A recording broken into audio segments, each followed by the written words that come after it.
लाडकी बहीण योजनेवरून जालना जिल्ह्याचे काँग्रेसचे खासदार तथा पक्षनिरीक्षक कल्याण काळे यांनी सरकारवर टीका केली। लाडकी बहीण योजना ही सरकारच्या तिजोरीतून मतं विकत घेण्यासाठीच होती।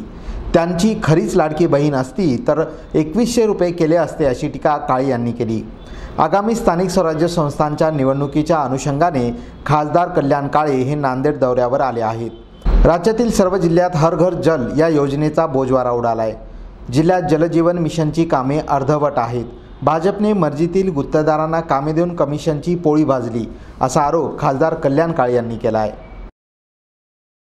जलजीवन मिशनचे हजारो कोटी रुपये केंद्र सरकारने राज्य सरकारला दिले।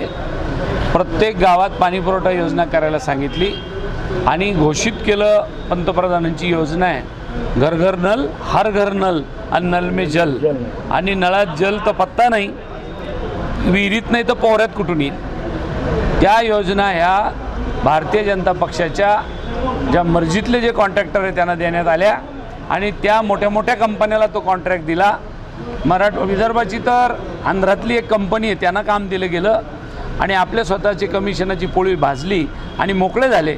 गावाला प्यायला पाणी नाही। तुम्ही जर उद्या कुठे एखाद्या गावात गेले तर तुम्हाला दिसेल काही ठिकाणी टाकी बांधली तिथं विहीर नाही, विहीर बांधली तिथं पाईपलाईन नाही। अशी परिस्थिती पूर्ण जिल्ह्यामध्ये आहे।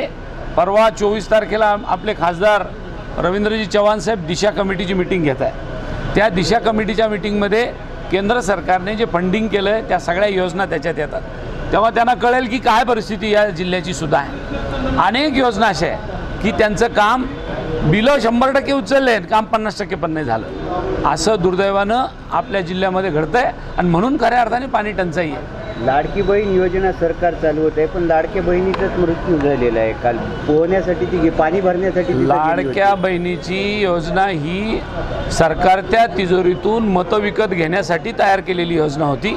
त्यांची खरीच लाडकी बहीण असती तर त्यांनी आतापर्यंत त्यांनी सांगितल्याप्रमाणे त्याला 2100 रुपये करून मोकळे झाले असते।